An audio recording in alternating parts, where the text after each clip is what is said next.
چیزیں ان کو ہرٹ کرتی تھیں، حالات ان کے لیے مشکل ہوتے تھے، لوگ ان کو تکلیف پہنچاتے تھے، دعائیں مانگنے کے باوجود ان کی زندگی کے اندر مستقل تکلیفیں سائے کی طرح ساتھ رہتی تھیں، بٹ وہ اللہ کے رسول صلی اللہ علیہ وسلم جس زندگی کو گزار رہے تھے it was full of pain. تو آپ تو مستقل تکلیف میں تھے، اللہم جعلنی صبورن کہنا بنتا تھا. ہمیں کیا سکھایا رسول اللہ صلی اللہ علیہ وسلم؟ دیکھیں، آپ کسی ایک دعا سے اسلام کی رولنگ نہیں نکالتے ہیں، آپ اس ٹاپک سے ریلیٹڈ ساری آیات اور احادیث اکٹھی کرتے ہیں. And then you bring out the ruling. That's the مزاج of اسلام. جب بھی کہتے ہیں کم علم کے اوپر یہ کام مت کریں، you will do more damage. آپ اسلام کے ساتھ خیر نہیں کر رہی، آپ مسلمانوں کے ساتھ خیر نہیں کر رہی، آپ نیرو ویژن دے رہی ہیں مسلمانوں کو. صبر مانگے صبر مانگے صبر مانگے، نہیں، صبر نہیں مانگتے اس طرح سے جبکہ آپ عافیت کے اندر ہیں اور خوشیوں کے اندر. صبر نہیں مانگا جاتا، سزا نہیں مانگی جاتی. صبر کی بجائے آپ صلی اللہ علیہ وسلم نے عافیت مانگنے کو کہا. حضرت معاذ بن جبل رضی اللہ عنہ کہتے ہیں رسول اللہ صلی اللہ علیہ وسلم نے ایک شخص کو دیکھا، وہ دعا مانگ رہا تھا، اللہم انی اسألک الصبر، اللہم انی اسألک الصبر، اے اللہ میں آپ سے صبر مانگتا ہوں، اے اللہ میں آپ سے صبر مانگتا ہوں. آپ صلی اللہ علیہ وسلم نے اسے منع کر دیا. سألت اللہ بلاء، صبر تو بلا اور مصیبت پر ہوتا ہے. جب آپ مشکل میں ہیں، جب آپ مشکل پہ پھنس گئے تب صبر مانگتے ہیں. سألت اللہ بلاء، آپ نے کہا صبر تو بلا اور مصیبت پر ہوتا ہے. فاسألہ العافیہ، تم اللہ سے صبر کی دعا مانگنے کی بجائے عافیت کی دعا کرو. حضرت انس رضی اللہ عنہ سے ایک واقعہ آتا ہے اور یہ آپ کو بہت کچھ بتائے گا، آپ کو میری بہت سی باتوں کا انداز اب سمجھ آ جائے گا. ایک مرتبہ رسول اللہ صلی اللہ علیہ وسلم ایک شخص کی عیادت کے لیے گئے، بیمار تھا. آپ صلی اللہ علیہ وسلم کو پتہ چلا تو آپ صلی اللہ علیہ وسلم اس کو دیکھنے کے لیے، اس سے ملنے کے لیے، اس کے حق میں دعا کرنے کے لیے گئے. جب آپ صلی اللہ علیہ وسلم اس شخص کے پاس پہنچے، آپ نے دیکھا کہ وہ شخص پرندے کے بچے کی طرح، now this is the translation of Arabic content، پرندے کا بچہ. Can you imagine? پرندہ بھی نہیں، آپ اپنے سامنے اگر چڑیا کو سوچیں، فاختہ کو سوچیں تو ڈیلیکیٹ سی اسپیرو، ڈیلیکیٹ سی ڈو، پرندے کا بچہ، اسپیرو کا baby, how delicate it could be. آپ صلی اللہ علیہ وسلم جب اس شخص کے پاس گئے تو پرندے کے بچے کی طرح کمزور نظر آیا، ویک نظر آیا، فریجائل نظر آیا. آپ صلی اللہ علیہ وسلم نے اس سے سوال کیا، اما کنت تدعو، اما کنت تسأل ربک العافیہ، کیا تم دعا نہیں کرتے تھے؟ کیا تم اللہ سے عافیت نہیں مانگتے تھے؟ مانگا کریں عافیت، اللہ میں آزمائشوں سے محفوظ رکھے. آپ صلی اللہ علیہ وسلم اس سے سوال کیا، پہلا سوال کیا اس کو دیکھتے ساتھ، اما کنت تدعو، ہم کہتے ہیں فلاں سے دعا کرا لو، آپ میرے لیے دعا کر دیں، آپ میرے لیے پڑھ کر پھونک دیں. نہیں، آپ خود دعا مانگیں پلیز، اپنے لیے عافیت مانگیں اپنے لیے. دوسرے بھی کرتے ہیں آپ کے لیے دعا، اچھی بات ہے، پسندیدہ ہے کہ آپ اپنے مسلمان بہن بھائیوں کے لیے دعائیں کریں، بٹ جو کہہ رہا ہے دوسرے کو وہ خود بھی تو مانگے. اما کنت تدعو، اما کنت تسأل ربک العافیہ، کیا تم نے اپنے لیے اللہ سے عافیت نہیں مانگی؟ اس شخص نے کہا، مفہوم آتا ہے، میں اللہ سے دعا کرتا تھا، اے اللہ جو عذاب تم نے مجھے آخرت میں دینا ہے وہ دنیا میں دے دے. سوچ کیا مانگ رہا ہے اللہ سے، سوچے کیا مانگ رہا ہے؟ بیماری مانگ رہا ہے، آزمائش مانگ رہا ہے، آزمائش مانگ رہا ہے کہ تمہیں جو عذاب مجھے آخرت میں دینا ہے وہ دنیا میں دے دے. آپ صلی اللہ علیہ وسلم نے فرمایا، سبحان اللہ، تم اس کی طاقت نہیں رکھتے تھے اور تم میں اتنی استطاعت نہیں ہے. تم یہ دعا کیوں نہیں کرتے تھے اللہم آتنا فی الدنیا حسنہ وفی الآخرۃ حسنہ وقنا عذاب النار، اے اللہ مجھے دنیا آخرت دونوں میں بھلائی عطا فرما اور مجھے دوزخ کے عذاب سے بچا لے۔ کیوں مانگا کہ جو وہاں دینا ہے وہ یہاں دے دے عذاب؟ یہ کیوں نہیں کہا کہ اللہ مجھے معافی کر دے، مجھے بخش دے، مجھ پر رحم فرما، میں اس قابل نہیں کہ آپ کی سزا کو برداشت کر سکوں؟ کیا پتہ چلا اس واقعے سے؟ انسان کو ہمیشہ دنیا آخرت کی بھلائی مانگنی چاہیے۔ It's such a beautiful topic کہ میں جتنا اس پر آپ سے بات کر رہی ہوں میرا دل چاہ رہا ہے میں آپ کو اس کے اوپر اور بتاؤں، اس لیے کہ فتنوں کے دور میں عافیت طلب کرنا از وے ٹو پسندیدہ اینڈ ریکوائرڈ۔ ایسے لگتا ہے ہر دوسرا مسلمان بس ہاتھ میں تلوار نہیں پکڑے ہوئے، بٹ سمجھ رہا ہے کہ بس کسی بھی وقت مجھے جھگڑا کرنا ہے، کبھی زبان سے کسی کو تکلیف پہنچا رہا ہے، کبھی کسی کے جذبات مجروح کر رہا ہے، کبھی کسی کو دھوکہ دے رہا ہے، کبھی کسی کو جو ہے وہ نقصان پہنچا رہا ہے، کبھی کسی کا مال کھا رہا ہے، ہر انسان کو اپنا دشمن سمجھ رہا ہے۔ اس اپروچ کے ساتھ نہ ہم دوسروں کے لیے عافیت سوچ سکتے ہیں نہ اپنے لیے عافیت سوچ سکتے ہیں۔ تو ضرورت اس بات کی ہے کہ ہم اللہ سے دعا مانگیں کہ اللہ ہمیں عافیت عطا فرما دے۔ تھوڑا سا ٹاپک ہے اس عافیت کا، انشاءاللہ نیکسٹ کلاس میں آپ کو کراؤں گی، and I will relate it more with the دعاز، بیکاز دعا مانگنے میں بھی کس کس طرح انسان بعض اوقات پریشانی میں کیا مانگ جاتا ہے، اور پھر اس کے سامنے جو دنیا میں معاملات آتے ہیں وہ مشکلات کے آتے ہیں، اور پھر انسان کہتا ہے اللہ میں نے تو خیر مانگی تھی، میں نے دعا مانگی تھی، یہ کیا ہو گیا؟ سو it is in our religion to be very watchful in asking duas, in selecting our words جس میں ہم دعا مانگتے ہیں، تاکہ ہم اللہ سے صرف اور صرف عافیت مانگیں، صرف عافیت مانگیں۔ ایک آخری روایت جو حدیث کا مفہوم جس کے اوپر میں بات کو ختم کر رہی ہوں، اور یہ وہی ہے جس میں آپ صلی اللہ علیہ وسلم نے اپنے صحابہ کو بتایا ہے کہ عافیت مانگو۔ حضرت انس بن مالک کی دعا، آپ حضرت انس بن مالک کو جانتی ہیں، یہ رسول اللہ صلی اللہ علیہ وسلم کی خدمت میں ہمیشہ رہتے تھے مدینہ میں، اور ینگ نوجوان تھے۔ انہوں نے 3 مختلف موقعوں پر اللہ کے رسول صلی اللہ علیہ وسلم کو دیکھا کہ ایک شخص آپ کے پاس آیا اور اس نے اللہ کے رسول سے کہا ای الدعاء افضل، کون سی دعا افضل ہے؟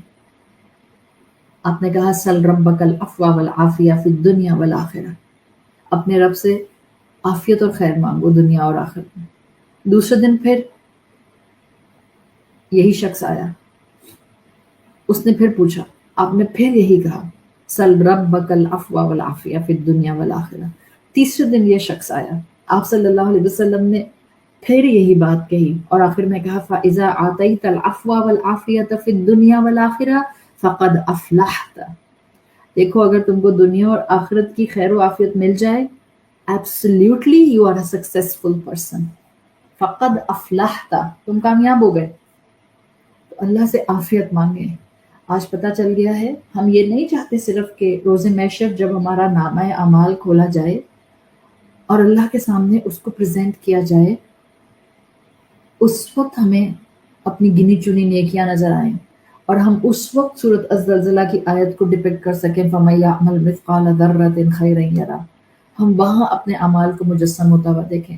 ہم تو چاہتے ہیں کہ ہم اپنی زندگی میں اللہ کی دی ہوئی ہدایت کی روشنی میں جو فیصلے کرتے ہیں، اللہ ہم اس کا خیر بھی اپنی اس دنیا میں دیکھیں، اس حسنہ کو اس دنیا میں ایکسپیرینس کریں، اس کو، اس عافیہ کو اس دنیا میں ایکسپیرینس کریں۔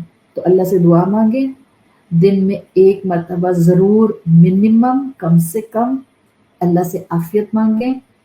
قبولیت دعا کے جو اوقات ہیں اس میں سے میں نے اذان اور اقامت کے درمیان کا وقت آپ کو بتا دیا، دعائیں قبول ہوتی ہیں۔ کسی ایک وقت میں ضرور دعا مانگیں۔ ہم اللہ تعالیٰ کی رحمت کے محتاج ہیں کہ اللہ ہمیں بخش دے، اللہ ہم پر رحم فرمائے، اللہ ہمیں مشکلات سے، بلاؤں سے، آزمائشوں سے محفوظ رکھے۔ اللہ ہمیں فتنوں سے محفوظ رکھے، اللہ ہمیں دشمن کے شر سے محفوظ رکھے، اللہ ہمیں شیطان کے وسوسوں سے محفوظ رکھے، اللہ مسلمان امت پر اپنی رحمت نازل فرمائے، اللہ فلسطین کے مسلمانوں کی مشکلات دور فرما دے، اللہ ہم کمزور ایمان والے مسلمانوں کو آزمائش سے بچا، اللہ ہم اس قابل نہیں ہیں کہ ہم آزمائشوں کو برداشت کر سکیں، نہ ہم ایموشنل آزمائش برداشت کر سکتے ہیں، نہ ہم سائیکولوجیکل آزمائش برداشت کر سکتے ہیں اللہ، نہ ہم اولاد کی طرف سے آزمائش برداشت کر سکتے ہیں اور نہ اپنی صحتوں کی طرف سے آزمائش برداشت کر سکتے ہیں، اللہ سب بیماروں کو شفاء کلی عطا فرما، اللہ سب والدین کی آنکھوں کو ان کی اولاد کی طرف سے ٹھنڈا رکھیے، اللہ سب سپاؤسز کو ان کے سپاؤس کی طرف سے ان آنکھوں کی ٹھنڈک عطا فرمائیے، اللہ اتفاق اور اتحاد دے دے اس امت میں، اللہ کلمے کی شان کے مطابق عمل کرنے کے ہمیں انداز سکھا دے، اللہ ہم سے وہ کام لے لے جس کے لیے تو نے ہمیں پیدا کیا ہے، اللہ ہمیں بخش دے، اللہ ہماری اولادوں کو بخش دے، اللہ ہمارے والدین کو بخش دے، اللہ ہم پر رحمت نازل فرما، اللہم انا نسألک العافیۃ فی الدنیا والآخرہ، سبحانک اللہم و بحمدک، نشہد ان لا الہ الا انت، نستغفرک